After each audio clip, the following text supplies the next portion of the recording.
Hello and welcome back to another day in the arena. It's me, it's CGB, and it is my delight and my privilege to talk about some cards coming in Dominaria. That's right, Dominaria United. More cards have been spoiled in the Big Wizards announcement stream, along with some other cool news that we can get into. But the first thing I want to mention today is I want to wish a happy birthday to Gian Federico in Spain. Thank you for watching. Happy birthday. You are very cool. And now let's get right into it. We're going to talk about cards that are coming in this next update in the September 1st on MTG Arena. Not very far away. We get new cards and a full rotation for standard. If you've logged into Arena lately, you see the rotation, get ready for rotation, that little egg thing that pops up. You know what I'm talking about. Do you know what I'm talking about? Hold on. It's this renewal egg right here. Now look, it says right here. Read it carefully. It says it opens when Innistrad Midnight Hunt releases in September. When Innistrad Midnight Hunt releases in September. 13 days. Okay, no big deal. Not Innistrad Midnight Hunt coming soon. No, we're here to talk about Dominaria United. Don't let a little glitch get you down. And we're going to start with some reprints and some much needed reprints. Ladies and gentlemen, do you remember the Painlands? The Painlands were originally printed in Ice Age, and there was debate on if they were any good or if you should even play them. Why? Because we had dual lands. Good old Tundra, all right, was an option, and we looked at a Darkar Waste and we're like, eye roll, no. But as the years have progressed, we saw them see play like in 7th edition, 8th edition. They've been in and out of the format, but it's been a long time since we had Painlands, and Painlands are back yet again. I'm going to read the best one, a Darkar Waste. You can tap it for a colorless, or you can tap it for a white or a blue and take 1 damage. These lands are going to be crucial to some of the aggro decks of the format, but Wizards, in their kind of bizarre approach to life itself, they are giving us 6 of them. This is similar to what they did when Zendikar Rising was released. When Zendikar Rising came out, we got I think it was like 6 pathways, and then we had to wait for the other 4 in Kaldheim the following January. I assume the other Painlands are coming, but look at the Painlands they didn't print, which is almost as important in this case as the ones that they did. No Boros Painland. There is also no Selesnya Painland. 2 aggro decks that were poised to be very well positioned upon rotation. One is Boros aggro, the other was Selesnya Enchantment aggro. Even without the runes, that deck can still put up huge, tremendous starts and just get you dead by turn 4 or 5. So those 2 lands being excluded makes you go, do they want a little less aggro in the meta? Or will a deck like Gruul, possibly some werewolves, rise up? Vampires with the help of Sulphurous Springs, maybe tribal aggro is going to have better mana. We've proven that Boros can kind of get there with Secluded Courtyard. Will it be able to hold up after rotation as well? It still has a few more spots to fill. The loss of the Luminar Gas Pirate looms large. The need for a new red burn spell looms large. Did we get those cards? We'll have to find out. Also worth noting is that there are 2 colors here that have 3 mana symbols among these lands. One is blue, the other is red. So Temur has its full kind of triome filled out here, whereas like Karpluzim Forest and Yavimaya Coast are the only 2 that produce green, giving just a little bit less flexibility. However, I'm confident for the most part that you'll be able to build 3-color decks very easily. You're going to have the Tri-lands coming straight out of New Capenna. You're going to have the Chill lands coming from Innistrad. It's going to be fine. You're going to be able to do a lot. The thing that we're still waiting for in the mana base, will there be any creature lands? Or are we going to take a break from creature lands? Or are they just going to reprint Mishra's Factory in the Brothers War, the next set, to give us a 2/2 creature land that goes everywhere? I don't know the answer to quite all of that, but I do know that these lands are going to make curving out in all kinds of colors very reasonable, very doable, very powerful. Excellent lands, a wonderful reprint set, and look at the borderless treatments. They look fantastic. Moving on to another reprint, but not the one I expected by any means. Liliana of the Veil is returning to Magic the Gathering. Last seen, I think, like it was it original Innistrad? My gosh, it's been so long. I've got my foil Liliana, it's a promo version, sitting here on my desk. And it's been a long time, though, since Liliana of the Veil graced Standard with her wicked presence. And the new art is fantastic. You can take your pick, left or right. Which dress looks better?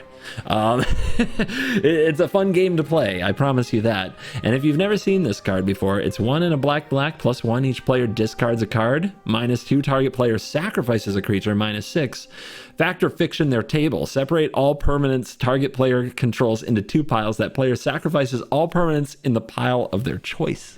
So it's a nasty ultimate that you actually get to, because this card can come down pretty early. Probably the reason that this is most likely to see play is that -2, target player sacrifices a creature. It defends itself. If the opponent's first creature is a 2-drop and you're on the play, you drop this, you kill their first creature, and you have a planeswalker. That's a tough squeeze. Getting around Rafine's ward is also really sweet. If the opponent goes 2-drop into Rafine and you go 2-mana removal spell, kill their 2-drop, untap, play Liliana, deal with Rafine, then you've definitely flipped the table on what is a really good opening from your opponent. The card is going to be good, it's going to see play, and it's going to eat a lot of mythic wild cards, and it will be a welcome addition to MTG Arena. How much play is to be determined. Liliana has tough competition at the 3-drop. We're talking Fable the Mirror Breaker. We're talking Obnixilis the Adversary, just to name the first 2 that come to mind. So, I mean, how many Lilianas versus how many Fables? I think Fable is still going to be more commonly played, but we shall see. And a card that goes well with Liliana, the Raven Man, her kind of tormentor slash not her companion by any stretch, but kind of like lived in her head while she was dealing with the demons and the voices from the Chain Veil. Still is, I believe, in the lore. 1 in a black for a 2/1 human wizard. It's a legend, and at the beginning of each end step, if a player discarded a card this turn, you make a 1/1 black bird creature token with flying, and this creature can't block. And for 3 in a black, each opponent discards a card, activate as a sorcery. It can trigger itself at the high price of 4 mana and a tap, which isn't very exciting, but the way that static works could be really interesting. It says a player, and it can trigger on each end step. That's not just commander good, although it is commander good. When you think about the things that make people discard cards in this format without paying additional cost to do it and for potential value, you start to get an idea of how powerful the Raven Man could be. For example, in the 3-mana spot, 2 cards that come to mind. One is, yes, Fable of the Mirror Breaker, which the chapter 2 lets you discard 2 cards and draw 2 cards. You or the opponent doing that could make a 1/1 bird creature token. Then you think about Rafine, a card that shares a color with the Raven Man. Rafine is incredibly good there because the Connive will mean that you'll get 1/1 bird tokens and makes the Raven Man itself a decent attacker, as you can connive onto it and make it hit a little bit harder. Then you think about a few other cards that make you discard. I don't know. Anybody remember this card I just read? Liliana of the Veil? Oh yeah, +1, each player discards a card. So that's another way that you can play turn 2 Raven Man, turn 3 Liliana, and make a bird and get the birds going and get a bird possibly every turn for the rest of the game. It's going to be especially powerful if the opponent is also using anything that makes them discard a card for value. Blood tokens come to mind. Another one is Kaito Shizuki, who, like, rather than having to minus to make an unblockable ninja, you can now plus make a bird, and then next turn the bird can attack so that you can keep plussing and drawing cards if you want to. You could also continue to loot and make more birds. So I imagine that the Raven Man will probably see a good amount of play in, at least at first, as people try to find out if this card is a standard player. The weakness of the card that stands out by far to me is to Meathook Massacre. Meathook Massacre isn't rotating, and cards with low toughness are in what we would call the Meathook danger zone. Meathook has become a little worse the longer Standard's gone on, because people know more and more that they can't just run their low toughness creatures into it, and that they have to play creatures with higher toughness. Boros has benefited the most because Boros has done a good job keeping its toughness high, both using cards like Hopeful Initiate that grow and using Luminarch Ass Pirate. So the Mi'uk Massacre meta, we're going to have to see how it holds up after rotation, and if we have enough good options with high toughness to keep that card in check, so that you can actually sneak a few low toughness creatures into the rotation, we'll say. The next new card that's coming is Squee, the Dubious Monarch. Squee fans rejoice. A card that hates to die. You can cast it from the graveyard in exile in its old iteration. Well, Squee is still around. It's on Dominaria, just waiting for stuff to happen. Still holding Squee's toy, for those of you who know that old card. It's 2 and a red for a 2/2 legendary Goblin Noble at rare. Haste. Whenever Squee, the Dubious Monarch, attacks, create a 1/1 red Goblin creature token that's tapped and attacking. A little bit reminiscent of like Legion Warboss and Den of the Bugbear and Goblin Rabblemaster for people who remember all these cards. Then it has this text. You may cast Squee, Dubious Monarch from your graveyard by paying 3 and a red and exiling 4 other cards from your graveyard rather than paying its mana cost. A little bit of a version of Escape, you know? You gotta delve some stuff, dredge some stuff out of your graveyard, but it continues to add to the synergy of graveyard value and discarding cards for value that works with what we've seen from the Raven Man and Liliana and Fable of the Mirror Breaker and Kaido and Rafine and other connive cards. All these things really like pay you off for chucking stuff in your graveyard and then using what's thrown into the graveyard later in another way. So Squee adds to that. It reminds me a bit of Tenacious Underdog, helps to put pressure on an opponent who thinks they've cleared the battlefield. It also continues to make sweepers worse and worse. Tapping out for a sweeper it's possible it's never been worse than it's going to be in this upcoming rotation. Not to mention the cheapest sweeper is probably going to be, I don't know, Depopulate. Maybe the Mi'uk Massacre counts if toughness stays this low. And this isn't the greatest against the Mi'uk Massacre, except for the part where you just cast it out of the graveyard again and keep going. So I'm curious to see how Squee plays. It feels like it's a sideboard card and maybe not absolutely taking the 3-drop spot over like it might have before, but an aggressive red deck might want to try a couple of these, especially as a legendary.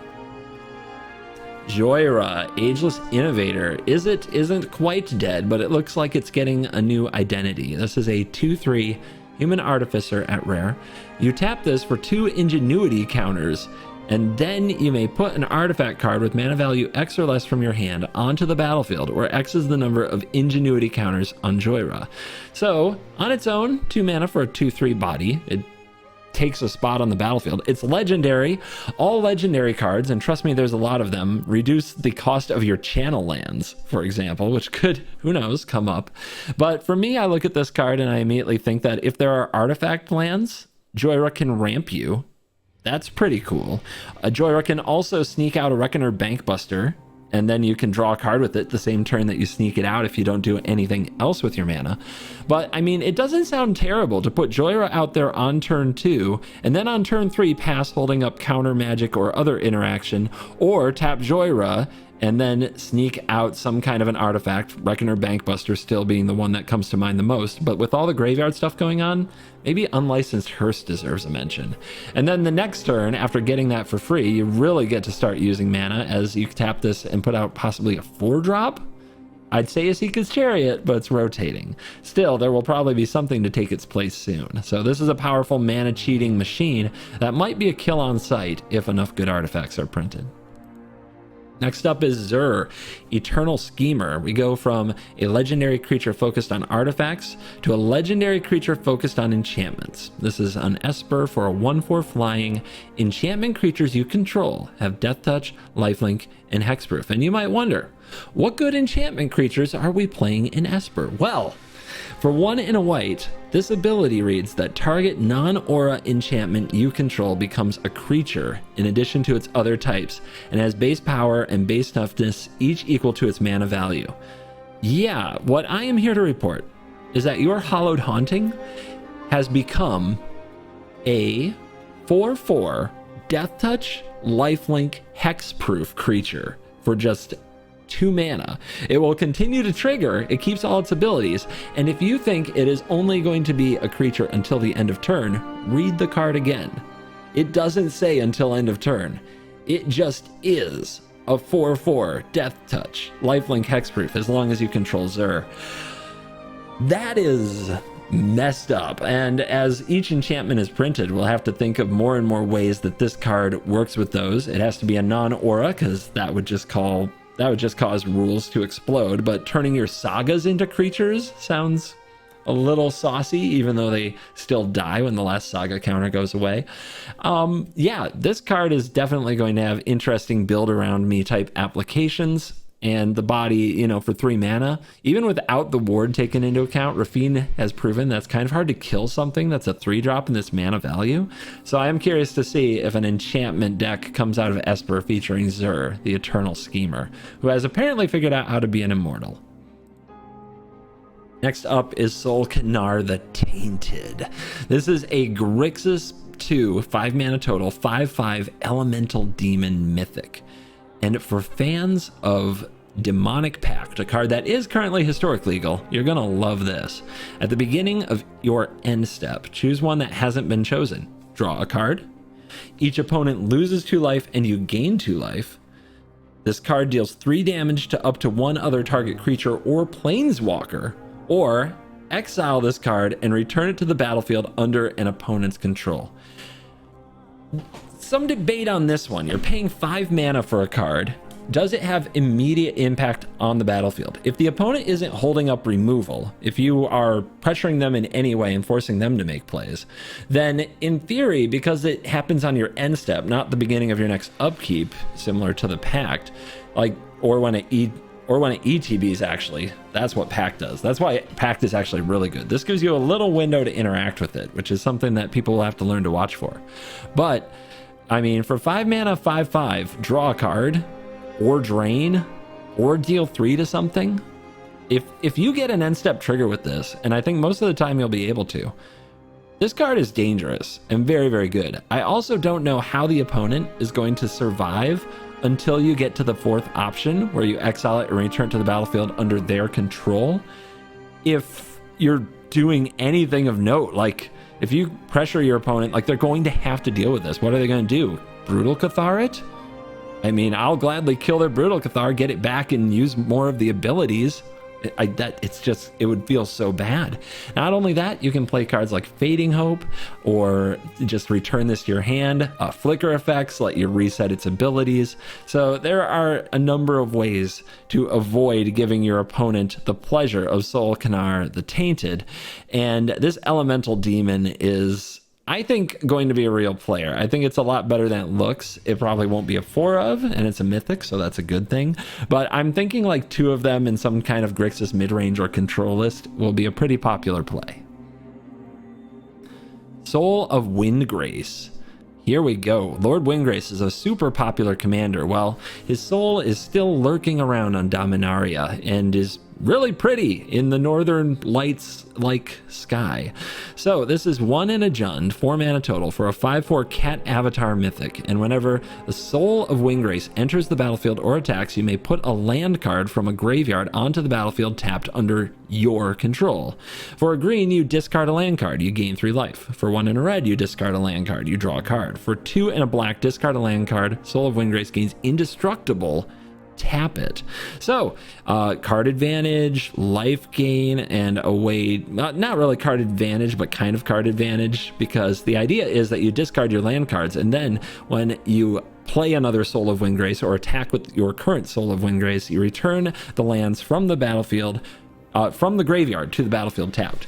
Of course, we know there are other ways to get lands into graveyards. Fable of the Mirror Breaker likes to discard lands so that you can keep curving out, and then this could bring one directly back and ramp you. That's really good. The channel lands, you could channel a Sokensen or a Boseiju and do something with that, and then also bring it to the battlefield when you play the Soul of Windgrace. We've seen what I do with Slogurk when it comes to those channel lands. But we're not done there as far as the fun goes. Did you notice something about this card? Tell me if you caught it in the comments. It doesn't say put a land card from your graveyard onto the battlefield tapped. It says a graveyard onto the battlefield tapped under your control.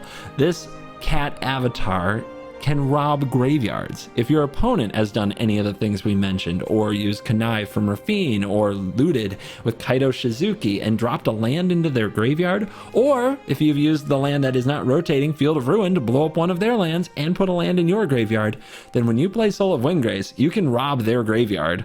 And with Field of Ruin, it's especially juicy because you can also get your Field of Ruin back as well. So I'm looking forward to seeing just what you can do with Soul of Windgrace. Is that standard playable? If we're ramping up to something good, yes. It's like 4 mana and you ramp. So what's the great 6-drop? That's in Jund. I mean, there's that Ziatora, right? The Incinerator. So yeah, I'm looking forward to seeing all the nonsense that Lord Windgrace can get up to, and I think that this will be playable in a good shell. We just need the right payoffs at the top that can stabilize this format. Sheoldred the Apocalypse. This is going to be Sheoldred, the Phyrexian Praetor, the one on Dominaria, the big bad of this particular time in the story. Look at all the dragons. See the dragons behind her? What's going on there? Do we have Phyrexian dragons? It's very Game of Thronesy, very terrifying. 2 and a black 4/5 death touch. Whenever you draw a card, you gain 2 life. Whenever an opponent draws a card, they lose 2 life. It doesn't protect itself. And in a fast format like Standard, every 4-drop should be able to get you something before it dies. This is the first one where I'm like, I am confident this is much more of a commander card than this is an arena card. So this is going to be the first one that I look at and I'm like, it's probably just going to die. The place where you might get encouraged by it is if you play this on turn 4 and you have Rafine and some creatures down and you attack with Rafine and you gain like 6 life. Maybe you're doing it, but for the most part, I'm not very excited about this card compared to all the other ones. And while I'm sure I'll try some Sheoldred the Apocalypse, sweet name, by the way, it's probably more for Commander than it is for Standard. Save your mythics. Hold off on this one. Next up is Archangel of Wrath. This is 2 and a white for a 3/4 creature angel at rare with kicker black and or red, so and or kicker doing its thing. You may pay an additional black and or red as you cast this spell, flying lifelink. And when Archangel of Wrath enters the battlefield, if it was kicked, it deals 2 damage to any target. When it enters the battlefield, if it was kicked twice, it deals 2 damage to any target. The coolest thing about the 2 damage to any target is that it comes from the Archangel of Wrath itself, which means that you gain the life when it deals the damage, because it has lifelink. So if you have 6 mana, you get a 3/4 flying lifelink that deals 4 damage, 2 to one target, 2 to another target. It can go face, it could be the same target, and you gain 4 life. That is a very swingy play. And it seems like it's a solid kind of mid-range type option. And if there are enough things that the abilities can kill, and if playing Mardu or getting access to black mana makes sense, then I think that Archangel of Wrath will see play in anything from mid-range to control where the colors match up. It does feel a little strange in Mardu, especially since some of these like and or kicker options that we have. The other one is, I believe, called Jai's Temporal Mastery. They're not in the color combinations of the new Capenna land cycle. Like there wasn't a Mardu lounge, you know, that's a good old Triome territory. So it's not going to make getting this kind of mana free. It's going to be a little complicated to get it. So I'm curious how exactly it will all line up. This seems like a very decent rate, but it also seems a little slow, you know, 5 or 6 mana to get those kind of effects, and if you just play it for 4 and it dies, you get no value. That's not as exciting. However, it's an angel. Angel Tribal is a thing. Giada is a thing. There are options. I wonder if you run it in like a black-white deck only, where you can't really use the other ability. Maybe you run some interesting like pain land approaches like Sulphurous Springs to potentially make the red mana, some Haunted Ridge to potentially make the red mana if you need it. It's an interesting card, and it's an interesting approach to kicker. So I look forward to seeing how it works its way into Standard. Oh, baby. Oh, baby. They gave blue a card that literally says destroy all creatures, period, on it. Not only that, it's only 4 mana. Now you might be saying it's a saga. Well, we've got a new ability on the saga. Let's get into it. The Phasing of Zhalfir is 2 and a blue rare enchantment saga, and it has the ability to read ahead. Let's get into it. Read ahead means that you can choose the chapter that your saga starts on, 1, 2, or 3. You do not get the abilities of the chapters that you skip. You do not get their triggers. So that would just be busted. But if you want to get to the good part, such as you want to destroy all creatures now, you don't have to do chapters 1 and 2. On this card, chapter 1 and 2 are another target non-land permanent phases out. It can't phase in for as long as you control the Phasing of Zhalfir. So the gist is you can play this, phase one of your permanents, phase another permanent, and then on chapter 3, destroy all creatures. For each creature destroyed this way, its controller creates a 2/2 black Phyrexian creature token. Now when this goes away, when you sacrifice it, when it hits chapter 3, the cards you phased out, if you didn't read ahead, phase back in. So yeah, it is kind of the idea that you want to phase in your own, you want to phase out your own creatures, then blow everything up and turn them into Phyrexians, then bring them back, and then hopefully you have a battlefield presence. I don't think that's going to be particularly common. Very hard to get that kind of setup, bit magical Christmas land. What I really want to know, and what I'm interested in learning, what happens when the Phasing of Zhalfir gets phased by a Phasing of Zhalfir? Do the originally phased cards come back, or do they stay phased out? And if so, what happens if you play another Phasing of Zhalfir, phasing out the Phasing of Zhalfir before the Phasing of Zhalfir destroys all creatures on chapter 3, bringing back a Phasing of Zhalfir? Brilliant Restoration. I don't know. This seems like the kind of card that when combined with Yorion can really get up to some mischief. So how could I resist it? Blink continues to be a thing. It's going to keep being a thing in Standard seemingly forever. Wizard seems to like it. So I bet there's a lot of fun we can get up to with the Phasing of Zhalfir. The next one we're going to do is the Guardian of New Benalia. Don't worry, the enlist isn't in red. It's just the screenshot I grabbed. Professional streamer. 1 and a white 2/2 human soldier creature, and it has the ability Enlist. As this creature attacks, you may tap a non-attacking creature you control without summoning sickness. Until you do, when you do, add its power to this creature's until end of turn. And it says whenever the Guardian of New Benalia enlists a creature, scry 2, and it says discard a card. Hey, remember, we're discarding cards, it's the thing here. Guardian of New Benalia gains indestructible until end of turn, and you tap it.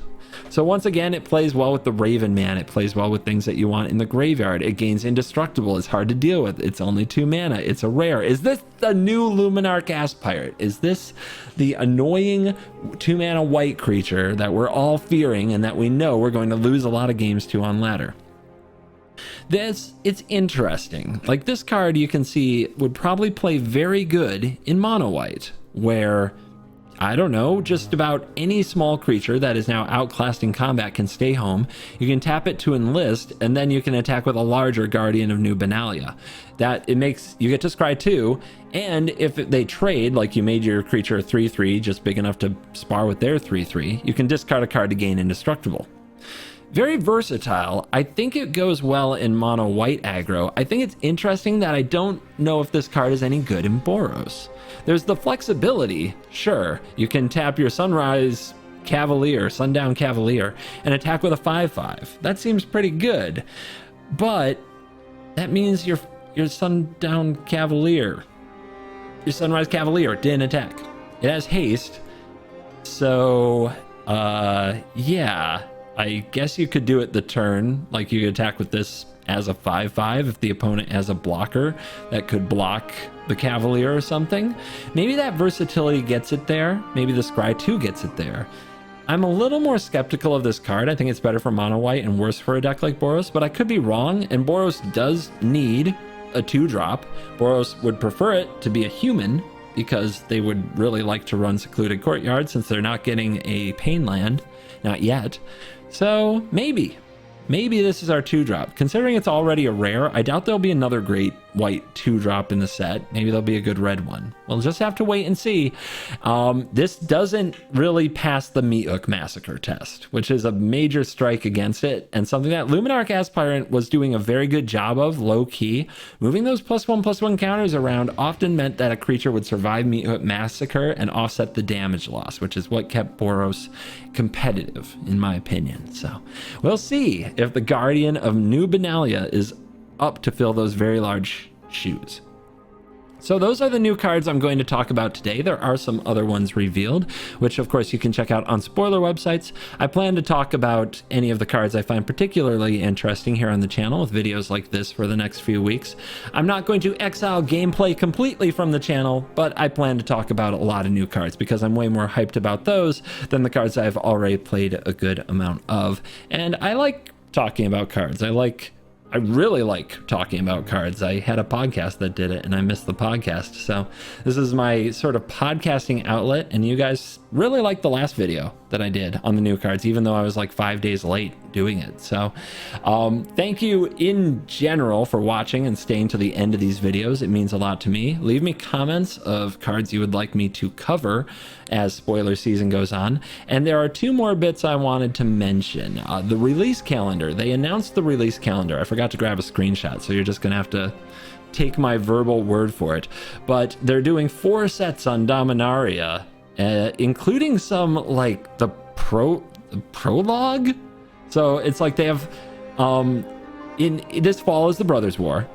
Winter is going to be Phyrexia, all become one, something like that it's called. Then March of the Machines is the next set. We're going full Terminator as we go, you know, all out war with the machines. And then there's something like, I can't tell if it's a mini set or what it is, called like the prologue to March of the Machines. That's coming out in the spring. And then we're going back to Eldraine a year from now. In the fall of 2023, we are returning to Eldraine. Get your adventuring ready. Can you believe it? One of both the most beloved planes and most hated formats. Eldraine was its own special time, and I'm kind of excited to do it again. It's clear from the reaction from most of the people I've seen that they're excited to do it again. Are you excited to do it again?